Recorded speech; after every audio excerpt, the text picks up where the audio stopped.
Okay, we're live. Hello, everyone, and welcome to the student interview we're doing with Abs here. He's one of my great students that we've had, doing very well in the high ticket sales space at the moment. So, Abs, we wanted to ask you a few questions about your experience in high ticket sales and how it's all been for you, how the journey's been. Okay, so Abs, could you just quickly tell us a bit about yourself and your achievements to date? So a little bit of background about myself. So about 6 to 7 years ago, Babe sort of reached out to me. I was in the finance industry, so an accountant. Doing a normal 9 to 5. Not something that I particularly enjoyed, but it was COVID time, and work sort of reduced, income sort of reduced, and I was looking at other ways of sort of making money. Shoaib sort of reached out, and that's where I sort of first got introduced to sort of the high ticket space, and from there, my life changed instantly. I think from what was sort of taught, it wasn't just necessarily the sales skills, but the mindset element.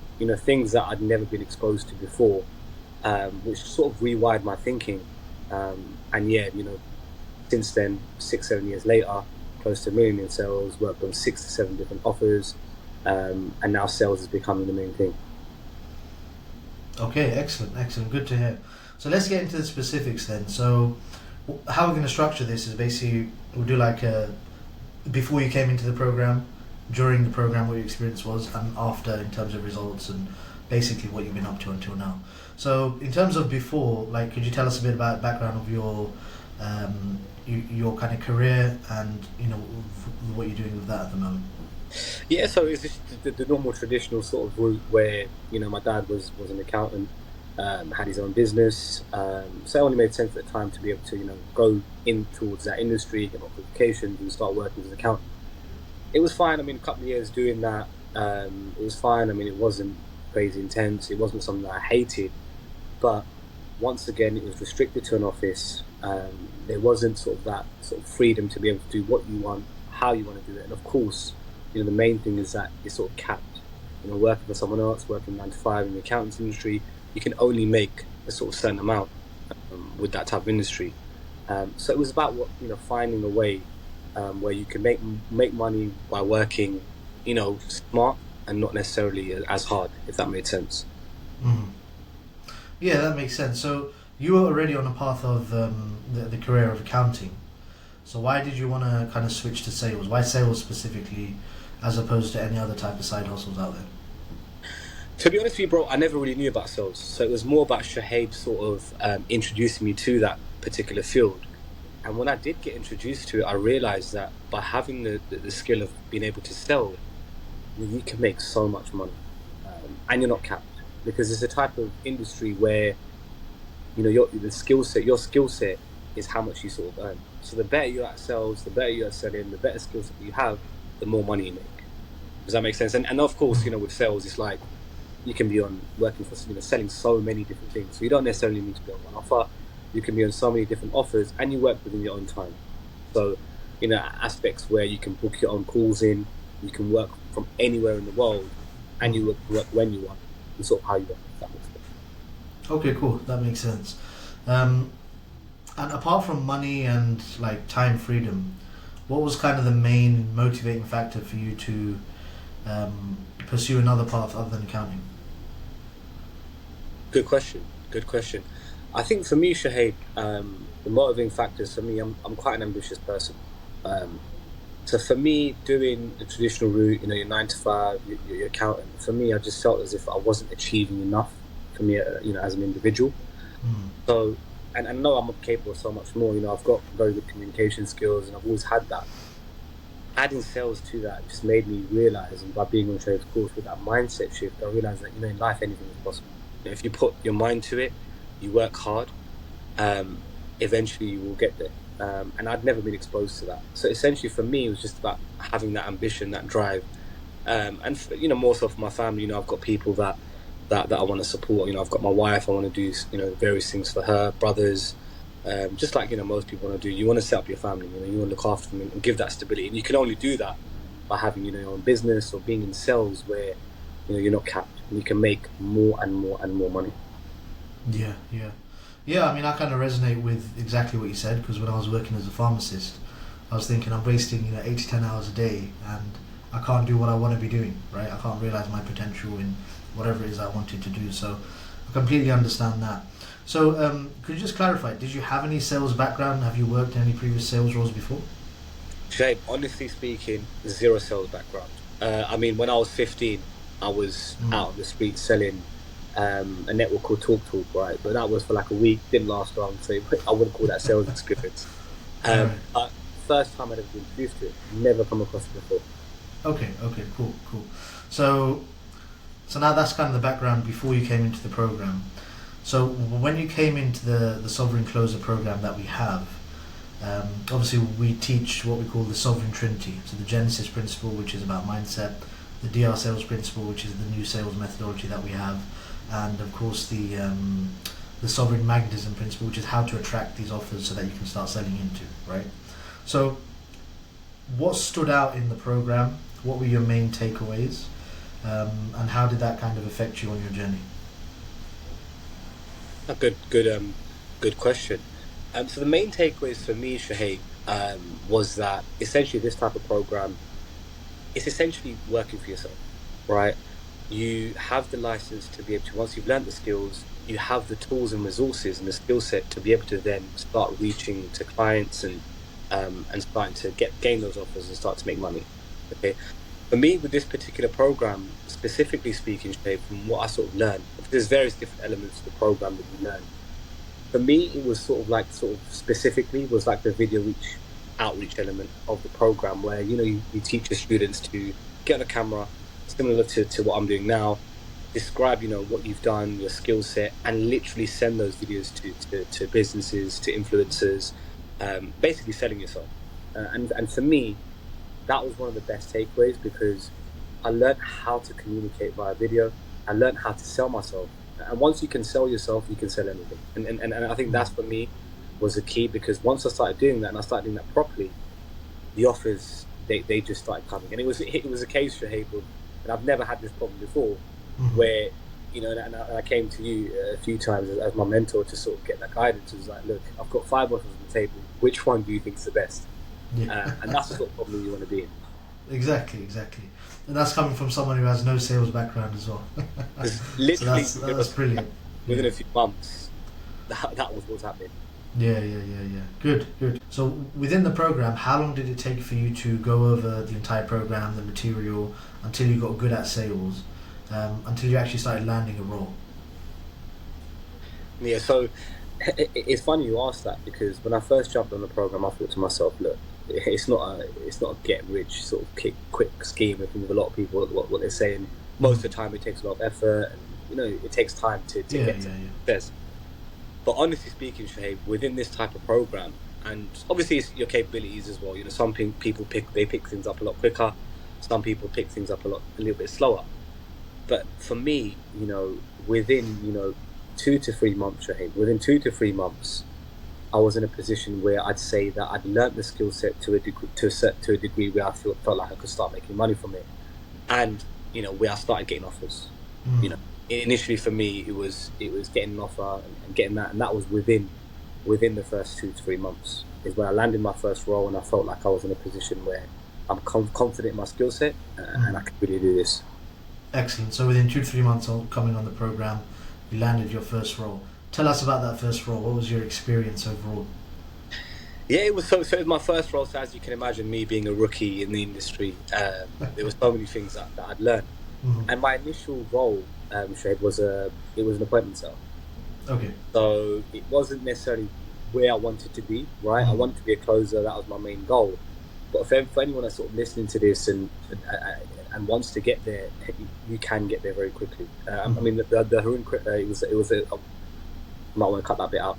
The offer was an e-com offer, and I was on there for a few months as an appointment setter. And to be honest with you, because of the skill set that I'd learned, of course it was challenging, don't get me wrong, it's new and you're learning, but it wasn't as challenging as I thought. Once you start getting into the swing of things, once you realise that, and start adapting the skills that you've learned within the program itself, you can literally start, doing well and start to make money. So for me, it was interesting. There's only one closer in the team at the time, and I started making a substantial amount of money just from appointment setting. Okay, okay. And what kind of money did you make in the first few months, just so people can get an understanding? Yeah, so within the first month, I started making around 2K Okay. for the first month. And to be honest with you, that's a very good start. If you know normal salaries, Mm. that's a very good start, because that was literally what I started, and that sort of worked up towards 3 to 4K gradually, as time went on. Excellent, excellent. And I think, was it at that time that you were working just weekends only, or was that when you were in the closer role? So at this particular moment, I was just doing weekends only. So I was Okay. doing it alongside my 9 to 5, Mm. as an accountant. Of course, with a lot of people, and myself personally, Shade, was a case of I've got a lot of roles and responsibilities, right? I've got a family that I need to provide for. So I Mm. want to be in a position where initially I want to start by making the extra stream of income, and then obviously eventually that be a problem where it sort of takes over full time. Um, but just working weekends, 2 days a week, 2K per month within the first month, bro. That's sick. Yeah, I'm that's very good. Mhm.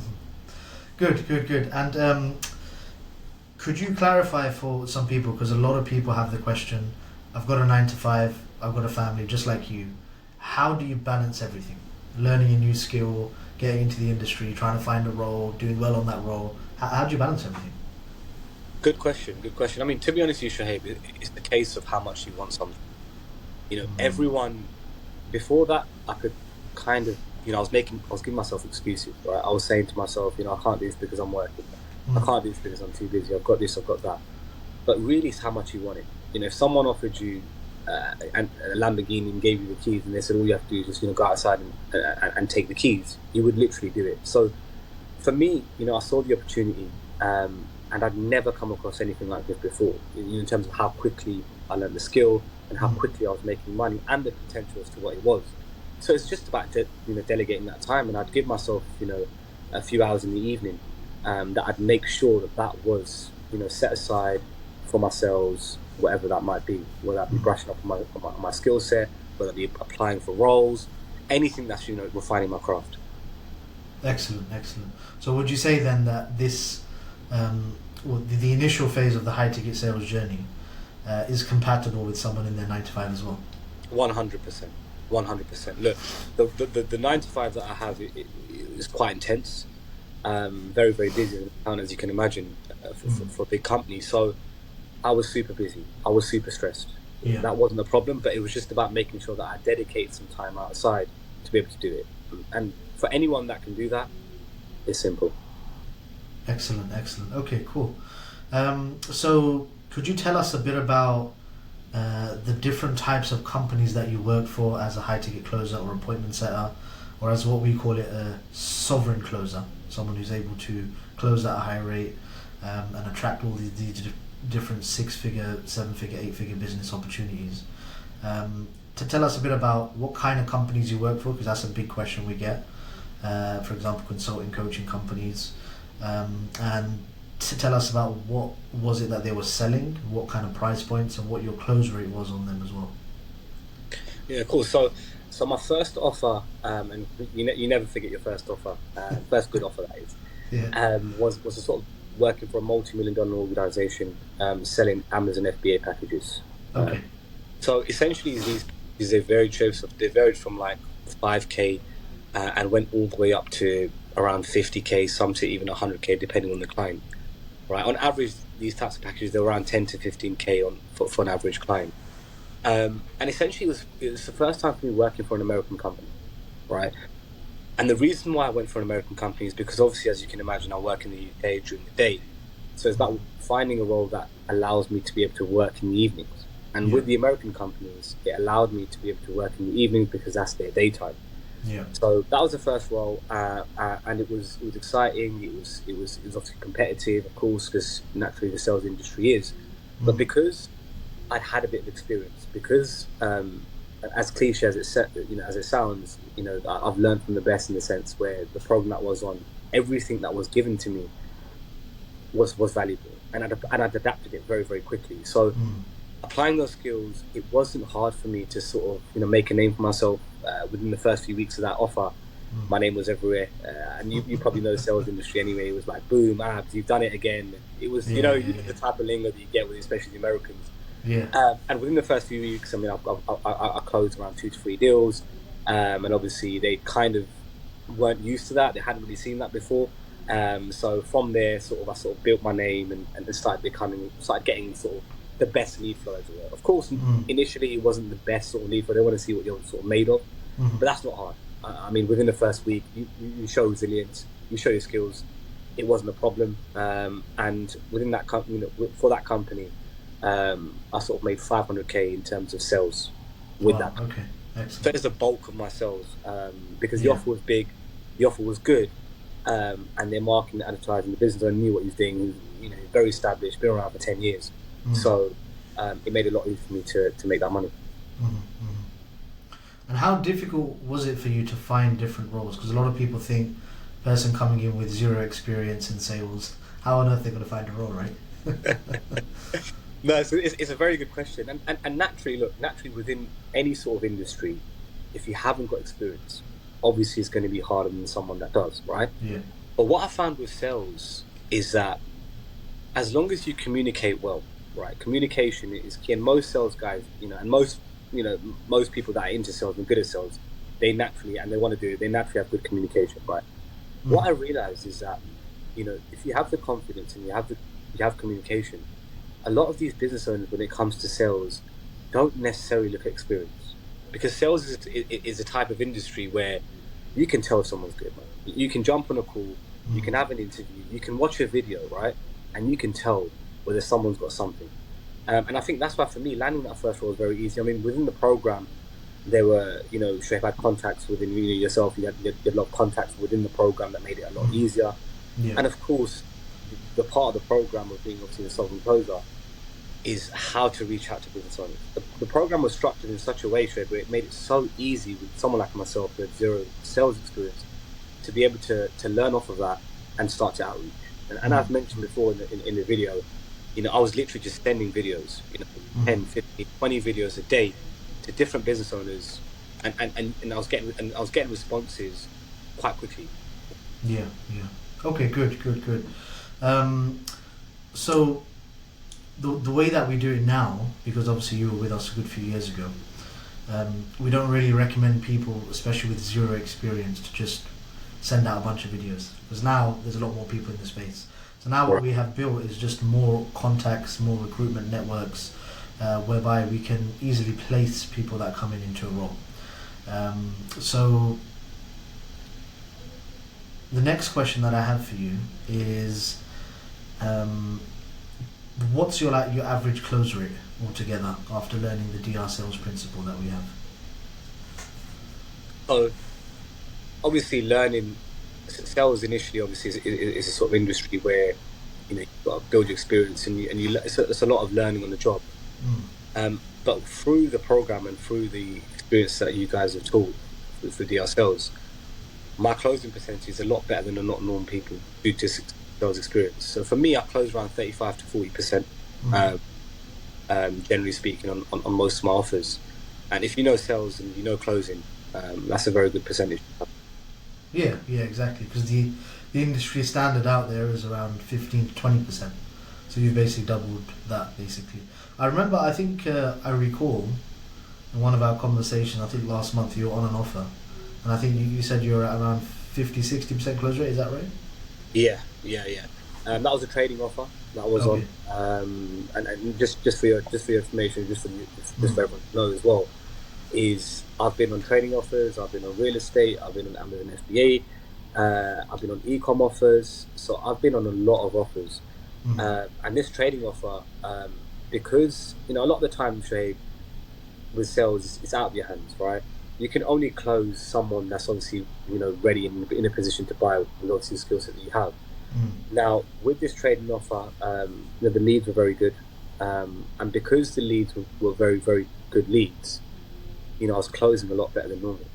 Sometimes, obviously, you've got to fish your way through the leads that are not as great, but with this offer, adapting the skills that I've learned, it was around 50 to 60%.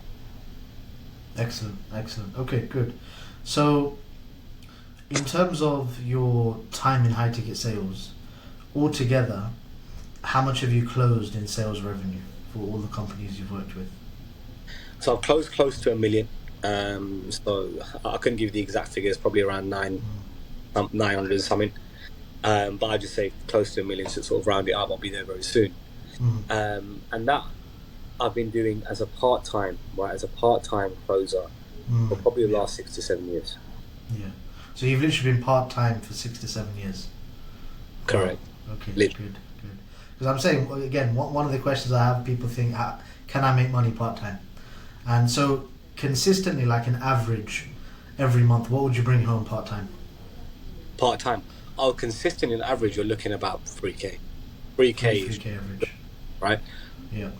You know, I've had a lot better months, right? A lot better months. But you know, it can fluctuate. Obviously, everyone's different. There's months that people want to buy, you know, close to Christmas. You know, those types of periods are slightly quieter. But naturally speaking, on average, I wouldn't really see anything below 3K per month as a part-time, right? And when I say part-time, I'm talking 2 to 3 days a week. 2 to 3 days a week. Are these full days, or are they just a few hours? Or? These are like 4 or 5 hour days, and a lot of the days they're a lot less than that. So, for example, I'll give you an example. So I'll have like 4 to 5 leads booked in my calendar for that day, right? Yeah. But it doesn't necessarily mean that every lead's going to show. So, say maybe 1 or 2 leads don't show. Now you're left with 3 to 4 calls. So that's 3 to 4 hours. And then on top of that, Shoaib, what you've got to do, and as a closer, being a good closer, is you're the doctor, right? And you're making sure that, you know, this client is even right for the offer. So a lot of the time you could have a call, which, you know, if you're good at gauging the client, that's only 5 to 10 minutes. Yeah. So you're not necessarily working those 4 to 5 hours. You're probably working a lot less than that. Yeah. Okay. Cool. So altogether, part-time, you've closed near $1 million in sales, which is brilliant. Congratulations, by the way. Great achievement. And on top of that, you've been earning on average 3K a month, working 2 to 3 days a week for 4 to 5 hours, which is crazy money. Because if you think about it, in the UK right now, 2025, average salary is 30K a year, which is 2K a month after tax. Crazy.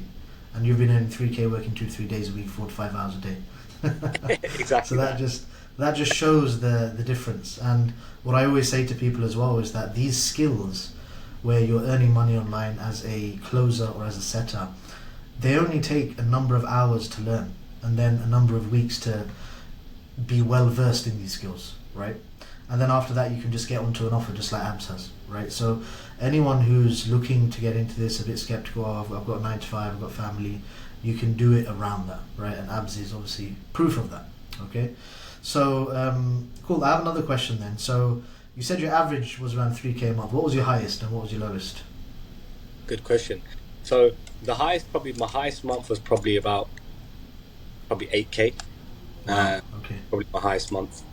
And then I'd say my lowest month was probably just below 3K. So I'd say about 2,800, something along those lines. Amazing.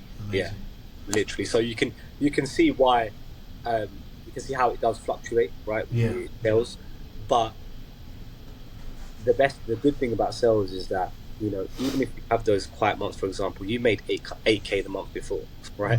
So you made your money a lot of the time, and it's just about making sure that you're consistent with it. Yeah, exactly. And a lot of it depends on the offer that you're on, the leads that come in. Maybe something's happened with the ad account of the business owner you're working with, and that's why the lead has decreased. It also matters about your own mindset, because there are some sales reps that go through what they call sales ruts, and they can't get out of it, and they earn a lot less from that, right? So it's all to do with the mindset, the skill, and the offer that you're on. And obviously these are the 3 elements that we teach in the program as well. Okay, cool. So Abs, obviously you've been pretty successful with high ticket sales to date. Where do you see yourself in the future? Because obviously at the moment you're still doing part-time. Do you plan to go full-time? You know, what's your whole plan with that? No, good question. So for me, Shoaib, I've got huge goals in the next coming years. So ideally for me, the main goal is to leave my 9 to 5, okay, to do sales full-time. The only reason why I haven't done that as of yet, and me being completely honest, Shoaib, is that I'm earning a very healthy amount, and I'm not working as hard, right? Fair And enough. I mean, that's allowing makes me to be sense. able to do Yeah. more with sales, right? It's allowing me Mm, to be able to jump on not just one offer, 2 to 3 offers, right? mm. And it's just an extra stream of income. So it's essentially for me, it's just a matter of time now where, if I wanted to leave it today, I could probably leave it today, right? I could probably leave it today, but because I've mentioned I'm not really doing much and it's an extra stream of income, I'm just going to keep it there. The main goal for me, Shoaib, is to have my own sales agency, okay? Okay. In the next, you know, next few months, next few years, and to be able to just manage, organizations, businesses as a sales manager, right? That's the main goal. Is to be teaching clients like myself that were in similar position, that want to refine their skills, be the best closer they can possibly be, take the skill to the next level, and basically teach people from scratch. Sort of similar to yourself, but just do it for businesses and organizations, as sort of sales trainer, as sort of sales coach. That's the main goal. But obviously, it's about working out the right time to be able to transition from that. But I'm very, very close to that now. And if you asked me this 5 to 6 years ago, Shoaib, I couldn't. I would literally say to you, "Yeah, you're just having me on. You're just having me on, and I'm going to carry on doing that." And I'd probably still Yeah. be fairly miserable and in my own little bubble, working for the Yeah. same person, knowing that I've got nothing outside of that. If that makes sense. Yeah. And that's the problem, right? Because if you just have that one source of income from the 9 to 5, who knows what's going to happen, right? Right now, we're in an industry where people aren't hiring as much as before, right? People are still saying we're in the recession era, etc. So there's a lot of reasons as to why someone should start earning online, right? But from your point of view, obviously you've been a student on the program, you've been doing this for years now. There are a lot of people on the fence. Naturally, there are a lot of programs out there. There's a lot of people telling them they can make money, right? And then naturally they're going to think, should I trust this person? Should I trust that? So, what advice would you give them about joining the Sovereign Closer program that we have? Good question. Very good question. Oh, and I'm just relating it to myself, to be honest with you. And I think people they think very short term, right? They think next day, maybe next week, maybe next few months. No one thinks sort of 2, 3 years down the line, and I think that's the biggest problem. It's the mindset, right? Now, for Agreed. me, I was having the same issues because I hadn't come onto the program. I hadn't learned about mindset. I hadn't learned about taking those risks to gain huge rewards, right? But what I would say is that in life, anything that you do, right, whatever you do, you have to take a risk in order to gain reward. You have to put yourself in a position. You have to take yourself out of that comfort zone. You have to do something that you've not naturally done before to be able to change the situation. With the Sovereign Closer program, I'm living proof of that, right? But if you're someone that puts the time and effort in, someone that works hard, is committed, there's no reason as to why you can't have success on a program like this, right? Because I've done it. I'm living proof of it.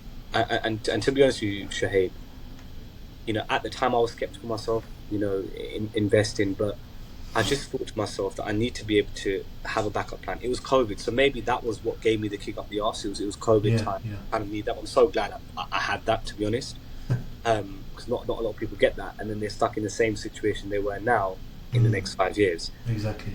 So what I would say is think long term. What I would say is just open your mind. Just have a broad mindset. Think of people that have had huge successes and how many risks they've taken. This risk compared to, and I wouldn't even call it a risk. I call it an investment for your future, right? But this investment compared to what other people have to do, it is nothing. I remember you telling me, Shoaib, at the time that you invested like thousands and thousands of just self-development in yourself, right? So it's about investing in yourself to reap the rewards later. But what I would say is that if you're someone that's committed, that can put the time in, there's no reason as to why you can't do exactly what I've done. Yeah. No, that's solid advice. And what traits do you believe a salesperson needs to have to be successful in this industry? Because there are a lot of people who, they think they can't make it because they're an introvert, even though I was an introvert as well. Or they think they can't make it because they have a bit of a stutter, even though I had that as well. So, what traits do you really believe, are the ones that would make someone successful like you? Good question. Very good question. Now, it's funny you say that about a stutter and sort of theses. These things, they won't stop you from selling, right? I've been on offers, personal experience, with guys that have got like accents, like very Yeah. strong accents, like Indian accents, and really, really strong accents that you can't actually make out what they're even saying. But because they've got the skill set right, and you know this social shape, and because they're asking the right questions, they're Oh, closing I've seen it. Yeah, than most of the teams. yeah, So it's not a case of, oh, is it my, my English, or, naturally people are slightly scared to, in terms when it comes to communication. It's not that.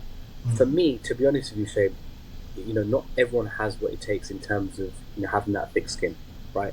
Having the right mindset. For me, in sales, the most important thing is mindset, because you're gonna have, you're gonna have hiccups in the way. You're gonna have rejections, right? People are gonna reject you. That's life. But it's about how you get up, and how you get stronger, if that sort of makes sense. And you probably noticed as well before. Yeah, yeah. We've sat down, we've looked at, in my office previously with certain calls, and how you can improve, and it's not always smooth sailing, right? You've got to go through the tough times to get to the good times. Yeah. So it's about having that thick mindset, having that mentality, and I think that's probably the best attribute and asset to have when it comes to sales, in my opinion. No, that's brilliant advice. Brilliant advice. Just persevere through everything until you get there. And this is what I'm always telling people. Like, whenever it comes to mastering a side hustle or a different way of earning, I mean, personally, I wouldn't say sales is a side hustle. I say it's a whole career path. Just like with you, appointment setter, closer, and now aspiring to be a sales manager, right? And what I say to people is, you get into it, you don't look or think about any other modes of income, right? The millions out there on social media, and you put the blinders on. In the horse races, they have the blinders, right? So they're not looking everywhere else. They're just focused on the finish line. So you do that, you don't give up, and it's inevitable you're going to make money, right? Because there's no way that if you don't give up, like, you can't make money, right? So that's basically what I say as well, which reflects what you've said, which is good. Okay, so there are some people who are sitting on the fence. What would be your last words of advice for them? People that are sitting on the fence, Yeah. my last bit of advice for them is, think about all of the people that you want to do this for, right? Think about the things that, when you were a kid, or, the ambition that you had in terms of what you wanted to do. Think about all the things that you wanted to do that you were never able to do. And just think that this opportunity will allow you to be able to do that. Now, if you think like that, and you go in fully committed, ready to put the time and effort in, there's no reason as to why you won't be successful. And from what I've realized is that, think about who you're doing it for, your reason why, and this is sort of, I'm diving a little bit specifically into what we sort of teach into the terms of the program, in terms of mindset. So giving a little bit away here, but a little bit of value here. But what I'm saying is that, think about your main reason why, who you're doing this for, and that will be the reason that will push you and drive you to be able to overcome all your fears, be able to do things that you've never done before, right? And that was what it was for me. It was COVID. There was various people, that I wanted to do this for, and as you sort of mentioned, Chev, I put the blinkers on. I kept that image in my head, and every single day, I'd sort of remember why I'm doing this. And if you really focus on that, and think about, the long term, think about, your goals, your aspirations, something like this is just your key. It's just your key to be able to open that door, to be able to get to where you want to go. Exactly. Excellent advice. Okay, so Abs, a lot of people are interested. What does it look like in, a standard day of a closer? Because I know some people are thinking, are we cold calling people? Are we calling hundreds of numbers? What exactly are your roles and responsibilities, and what does it look like? Can you be flexible with regards to the calls that you're taking as well? Yeah. So firstly, to clarify, there's no cold calling, right?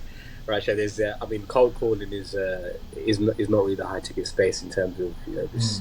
If you're an experienced closer with experience, you're adding value to that business owner. So number one thing is that you've got to remember that you've got the skill set, and the business owner needs you more than you need them, right? So that's the first thing. Second thing is that, in any meeting I go on, with all these business owners, the first thing that I make sure, and this is what I'd advise as well, is to let them know exactly, how you work. So in terms of, how many calls that you want booked per day in your calendar, right? So typically what would happen, you work for a good organization, so you do your research, you vet and everything like that. You'll have appointment setters that set calls for yourself, and all you have to do is take calls on that day, right? So you'd have calls booked in a few days before, and you open your calendar to certain times that you want available. So say, for instance, Shoaib, in the next few days, on the Saturday, I've got a football tournament, which happened before, and you can't work on that particular day. The best thing about high ticket closing and being a closer is that you can literally close off your calendar on that day. Yep. Can't take no calls. You're basically not working. Very flexible. That do that, and essentially it's about having calls booked in your calendar. And you just calls. Now, anything around that, yes, there's admin aspect to it where you've got to make sure all your notes are updated, right? You've got to make sure that you've filled in all the admin sheets that need to be filled in. That doesn't take long at all, right? Within a whole day, that probably takes you like an hour. Within the whole day, right? All your admin included. So typically speaking, your day is very flexible. So because I know exactly when my calls are booked, I can go to the gym. So I normally book my gym sessions in around 2:00 because my calls are like 1 o'clock. You literally work things around your own schedule. That's the best thing about closing, is that you're there to take the calls, close deals, and that's it. Excellent. Yeah, exactly. I had another question for you as well. Obviously, you've been in the industry for some time. A lot of people are scared it's oversaturated, there's too much competition. What's your perception, what's your take on the number of closers and setters in the actual high ticket sales space? Are there enough roles available? Give us some insight on that. Good question. And the reason why I'm laughing is because there's always roles available, right? Exactly, this is what I tell them. When you said saturated, it just made me laugh because I've been on offers myself where I'm the head closer and I'm, closing deals, doing what I'm doing, and the company's trying to grow, right? And they're looking for closers, and they're desperately looking for closers for weeks, for months. Now, just by me telling you that, what do you think? Do you think that there's so many closers out there, or because what you have to understand, Shoaib, is that there might be loads of closers out there, but finding good quality closers, that's different. Okay? Now, you mentioned competition, and it made me laugh. Look, in life, you're going to have competition, whatever you adapt it to. So, for example, let's talk. Most people know football, right? Now, do you think that Liverpool win the title? Maybe it might have been a lot easier, but they had competition, right? There was Arsenal. Well, they tried. Whoa. There was there were teams that are competing. You're always in life, whatever field you're in, you're going to be competing. Yeah. For you, it's about being the best at what you do. I mean, that should be the main goal. So the way I sort of see competition, Shoaib, is, and this is one of the things that I tell business owners, is I thrive on that, because competition makes you better. Messi and Ronaldo, they were competing with each other for years. They brought the best out of each other. So essentially, for me, it's about, if you've got the quality skill set and you've got the right mindset and you've got the confidence, don't worry about competition, because your skill set will show for itself. And that's happened on so many different offers where I've come in, Trade, where they've got like 10 closers. So it's a big company. They've got 10 closers, right? And I've come in as a new closer. No one knows who I am. Bro, within the first few weeks, I've made a name for myself. I've closed deals. And I'm seeing the same level as these other guys, because my skill set, because of what I can bring to the table. So, in answer to your question, is it's definitely not saturated. Business owners are always looking for good closers, right? And in terms of competition, look, it's something that you're going to get everywhere. But if you go through the program, right? If you follow all the steps, if you really, work harder and commit to it, and really shift your mindset to be able to want to do it, you will do it. It's as simple as that. Yeah, yeah, and that's absolutely true. I tell all my students with regards to competition that the only person you're competing against is yourself, right? You just need to keep getting better. If you keep looking at, oh, this guy, he's got this experience, he's got that experience, you're just shooting yourself in the foot. You're not starting the race. You're watching them run the race and win, and then you're just sitting there like a loser, right? So, yeah, that's with regards to competition. With regards to saturation, just for your insight, Abs, as well, because obviously you're doing your own thing. You're not on the program at the moment. Last month, our recruiter sourced 202 opportunities, right? Out of those, average closer one was around 11k a month earning potential. Average setter one was around 5k a month earning potential. So again, just goes to show there's plenty of opportunities out there, right?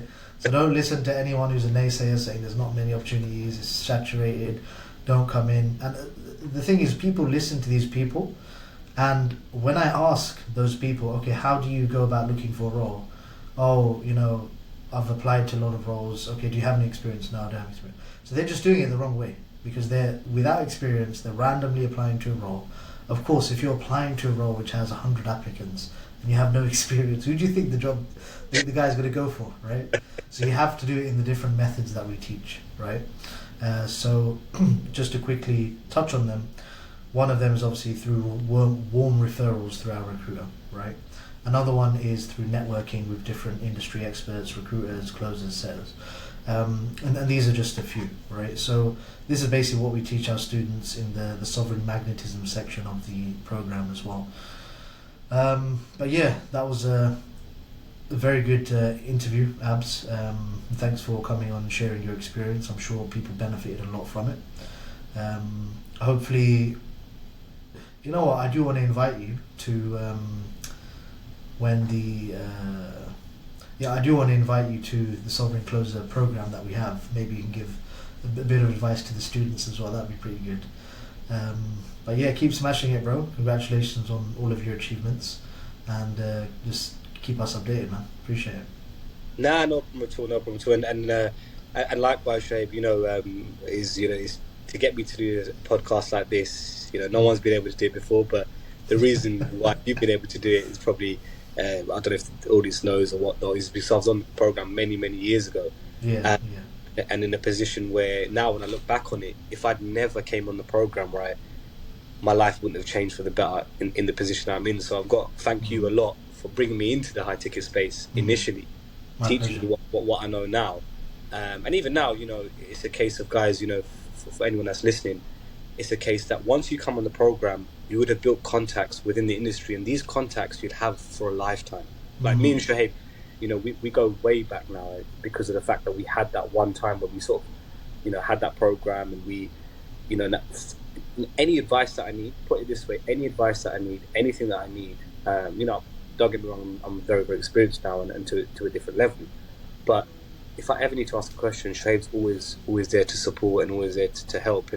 And one thing that I really love about the program as well, sorry to keep banging over, I know short for time, is that it's one of those programs where you're always adapting, you're always changing it, and the team that you have is so easy to reach out and connect with the team and build contacts and learn more and more things. You quite recently sent me some, I see your emails, and I'm quite busy. It's hard for me to sort of keep up to it, but I can see your emails, I can see you're changing the program, I can see there's elements of the program that have changed. And everything is there, and you have lifetime access to it, right? And not many programs give you that. The business owner, the mentor, whoever you're coming in with, then 5-6 years down the line, they're busy, they're doing their own thing. A lot of the time you lose contact. But with something like this, I've realized that it's a small community, and you stay within that. So no, thank you, Shoaib. That's it, bro. We're not going anywhere because this is not saturated. So yeah, definitely. To be honest with you, this is literally just the beginning. People don't realise that everyone's late to doing things as well. And yeah, don't get me wrong. Compared to a few years ago, there's probably more people that know about it. But it's literally the future. So now everything's done online. Yeah. Everyone's got a personal brand. Everyone's got something that they want to sell. Exactly. And now most people, they don't have a store, they sell it online. So that's where we come in, and that's where it's never it's there's a billion people on the internet. There's so many things to sell. It's one of the things that you won't it won't ever be diluted or saturated. I couldn't have said it better. I couldn't have said it better. Literally. What I think for the people that say saturated, Yeah. or that have tried and gone through that saturated process, just take a deep look at yourself and see what skill level you're at, and what qualities you have, and look deeply to see where you're going wrong, because there's something definitely that you're not doing right. That someone that makes sense. Yeah, and also just people in their own 9 to 5 industries. You want to just understand 10 years from now, where am I going to be? Do I want to be in that situation? Right? Because the thing is, like, even when I was doing it as a pharmacist, the max I'd get to is like 70k a year, which is like, what, 3.5k, which is what Abs makes part-time 2-3 days. Anyway, so what's the point of going through 9 years doing that, right? It just doesn't make sense. But it's so right. It's you look in the future now anyway. It's what I was thinking about.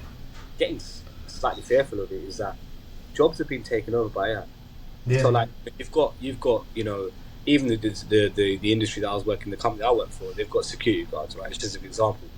Now the company's worried that these security guards are going to be replaced by AI, like robots, basically. Okay. Which they've already got it out there. It's about putting it out there. Now they're thinking, if they don't need our security guards, we've lost our business. It's similar with so many different elements. But when you look at the high ticket space, and I remember, Shoaib, you've done a video. I don't know if you've got it. I don't know if you want to pull it out. About 3-4 years ago, saying how the high ticket space is the new thing. And this was 3-4 years ago. And I remember watching the video, and you mentioning things like, jobs are starting to, people are starting taking these jobs. But with this particular industry, that skill set, you can't teach a robot to handle objections. You can't teach you can't teach someone to deal with different people specifically customizable in different ways, right? Exactly. The robot isn't going to empathize with you, is it? You know what I mean? So a human is a human. So this type of industry where you'll always be protected, you'll always be needed, and you're not going anywhere. So exactly. And even to touch on with the AI stuff, because it is quite important. With high ticket sales, especially being a closer, it's not going to take over, because the buyer's decision is like 90-95% emotional, right? So you have to connect with them in that manner. A robot is not going to be able to do that. No matter how they sound and all this stuff, they're not going to be able to do that. They won't be able to pick up on those nuances that we as humans can pick up on, right? So that's another thing. And then the other thing I wanted to mention was, how you mentioned, this is just the start. It's like Bitcoin, right? Everyone at the start, quickly, just buy it, it's $100, right? And everyone's like, I'm not wasting time on that. And now look at it. You would have been a millionaire if you did that, right? Even I regret that. So you just want to get in and just make it work. Yeah. 100%. And it's one of the what you sort of said there is something that I use on my calls when I speak to clients, to be able to better their lives, to be able to change their lives, is that, in anything in life, Amazon FBA initially, when people started making multi-millions and millions from that, it was those first few people that sort of jumped on it, that, inverted commas, took that risk, right? That invested, right? They're the ones that became millionaires. And obviously people that came years later, as you probably saw, it became more diluted, it became more certain, naturally it became more difficult, right? So it's about taking that initiative. When you have an opportunity, it's taking it. Similar to the program itself, is that when you're sitting there thinking about it, someone's already taken action, made money, and now is at level in that industry to become an expert, and you're still sitting there thinking about it. Yeah, you're still sitting there. Yeah, that's what I'm saying. so it's crazy. It's crazy. It's good to reflect and dive in deep and think, but to overthink, you're just going to kill yourself. There's a fine line. You need to have the balance, and I've seen it myself, and I've seen people do within the spaces that I've been on, where there's one person that's just sat there. I've seen clients that have been onboarded with the offers that I've been on, right, with the trading offer. I had a client, I'm not going to mention his name, GDPR reasons, but he didn't jump on, right. A week later, a client that knew him, right, that were related in some weird way, it was like a referral, he jumped on. Now the client that jumped on, after a few weeks, he messaged me and said, Abs, thank you so much, I've started to make money from this. And the other guy was skeptical to a certain point. Once his friend started making money, then he asked to book a call, but at that time the program offer had increased, so he actually had to end up paying more. So it's just perfect example of life, and how if you just sit there and never take any action and Yeah. always, skeptical and always have to ask a question and overthink, someone who's probably 10 years younger than you is just going to overtake you. Yeah. And that's just the way of the world. Yeah, nowadays I even see like 16 to 18-year-olds in the high ticket space making like 10k a month. I'm like, this is crazy, man. This is just nuts. It's one of the reasons why I initially came into the industry, right? Is because I'm also a grown man working a 9 to 5, right? What most professionals do. And I'm going online and I'm seeing these kids with Lamborghinis, Ferraris, like 18, 19-year-olds. At that time I'm thinking, oh, this is just a scam. So have it. But when you actually look into it, there's so many different avenues online where people can make money, especially high ticket closing. When I looked into these guys, I realized that they were on 4 or 5 different offers. They had like training from programs like yourself, right, where you've had all that training, everything from start to finish. No wonder why they're earning that sort of money, and it is possible, right? If you're earning like 50 to 100k per month, which a lot of these experienced closers are earning, right? Then who says that you can't live the perfect life that you want to live? Who says that you can't, have those private jets or buy those Lamborghinis? Because when people say those things, they say it in a way that, it's never really going to happen. But if you actually look into it and you actually believe in it, right, then that belief and course of action and commitment will take you to places you'll never know. Like even this is me saying this from me being in a position 6-7 years ago where I just had one stream of income, and now I've got now I'm a bit too comfortable in the sense where I'm earning for my main income. I've got this as a side hustle, and if I wanted to just hit on this, I could. But obviously, I've got huge goals, and I want to become a sales manager and have sales agencies and whatnot. But but as you say, you're always looking to get better. But I would have never thought I would have been in this position. So back to your point, it's just about shifting your mindset and taking that course of action and really believing, having that belief that you can do it. Absolutely. And I think with that we'll end it there. So Abs, once again, thank you for your time. Thank you for taking the time out and explaining everything, your whole journey in front of the audience that we have. And we'll look towards seeing your success go up and up, especially when you start your sales agencies and stuff like that. So I'm excited to help you out of that area as well. All right. No, fantastic. No, it was a pleasure. No problem at all, Shaib. Take care.